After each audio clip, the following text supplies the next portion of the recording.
আমার বাচ্চা রাগ করে, জিদ করে, চিৎকার দেয় এবং কান্না করে, এমনকি মাটিতে গড়াগড়িও দেয় এবং না দেয়া পর্যন্ত তো থামেই না।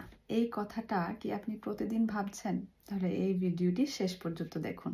বাচ্চারা যখন কিছু চায় এবং সেটা না পায়, তখন বাচ্চারা ইমোশনালি খুব আনস্টেবল ফিল করে এবং একজনের না শুনে নিজের ইমোশনটাকে ওরা কিভাবে রেগুলেট করবে সেটা ওরা বুঝতে পারে না। তখন ওরা কান্না, চিৎকার, মারামারি, এমনকি মাটিতে গড়াগড়িও দেয়। সেটা কিন্তু কোনো প্রবলেম বিহেভিয়ার না, সেটা হচ্ছে ওদের ইমোশনাল ওভারফ্লো। একই সাথে সব ধরনের ইমোশন খুব বেশি বেশি করে ফিল করা, প্রপারলি সেগুলোকে হ্যান্ডেল না করতে পারার কারণে ওরা ইমোশনালি ওভারফ্লোড হয়ে যায় এবং সেটা তখন আমরা দেখতে পাই অ্যাজ কান্না, চিৎকার, মাটিতে গড়াগড়ি দেয়া ইত্যাদি। কিন্তু এখানে মা হিসাবে বা প্যারেন্ট হিসাবে আপনার সবচেয়ে গুরুত্বপূর্ণ ভূমিকা কি? নিশ্চয় মার দেয়া না, কারণ মার দিয়ে সমস্যাটা কখনোই সমাধান হবে না। নিশ্চয়ই চিৎকার দিয়েও না, কারণ আপনি যখন চিৎকার দিয়ে আরো উত্তেজিত হয়ে পড়বেন, তখন খেয়াল করবেন ওই মুহূর্তে কিন্তু আপনার বাচ্চা আপনার চিৎকার শুনে থেমে যাবে না, বরং আপনার চিৎকার শুনে, আপনার রাগ দেখে ও আরো উত্তেজিত হয়ে আরো জোরে জোরে কান্না করবে, আরো বেশি জিদ করবে, রাইট? তাহলে আপনি কি করবেন? প্রথমেই আপনার নিজেকে অনেক শান্ত রাখতে হবে। আই নো এই কথাটা বলা অনেক সহজ, কিন্তু করতে পারলে it's gonna be a game changer. সেই জন্য আপনি নিজে প্রথমেই কোনো রিয়াকশন দেওয়ার আগেই একটা ডিপ ব্রেথ নেন।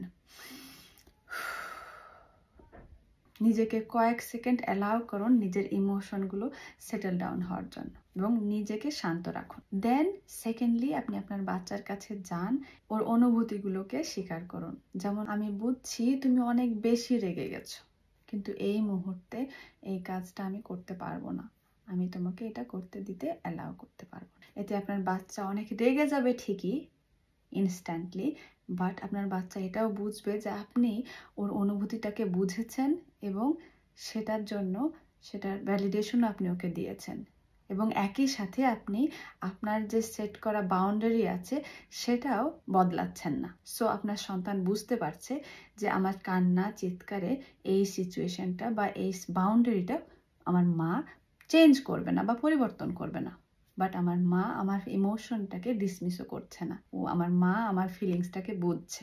দেন আপনি যে জিনিসটা সবসময় করবেন তৃতীয়ত, সেটা হচ্ছে নো মিনস নো।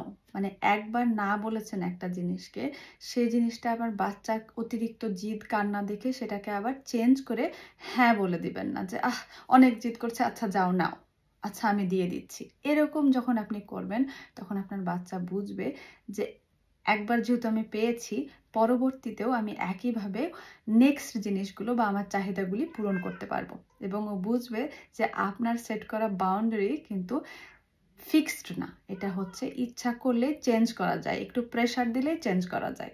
সো আপনার অবশ্যই মাথায় রাখতে হবে নো মিনস নো। মনে রাখবেন, আপনার বাচ্চা কান্না করছে, পাবলিক প্লেসে জিদ করছে, মাটিতে গড়াগড়ি দিচ্ছে, সেরকম সিচুয়েশন দেখে নিজেকে খুব লো ফিল করাবেন না, এটা পার্সোনালি নেবেন না এবং এটাকে কোনো ধরনের যুদ্ধও মনে করবেন না। এটা নাথিং নেগেটিভ। হ্যাঁ, দেখতে খারাপ লাগে হয়তো, বাট এটা হচ্ছে আপনার জন্য একটা সুযোগ আপনার বাচ্চাকে প্রপার ওয়েতে গাইড করা, বাউন্ডারিজগুলো শেখানো এবং একই সাথে ওর যে ইমোশনসগুলিও ফিল করছে সেগুলোকেও শিখতে সাহায্য করা। সো এখানে আপনি শান্ত থেকে যত সুন্দরভাবে বিষয়টিকে ডিল করবেন, তত ভালোভাবে স্লোলি আপনার বাচ্চাও সে জিনিসটা শিখবে। ভালো থাকুন।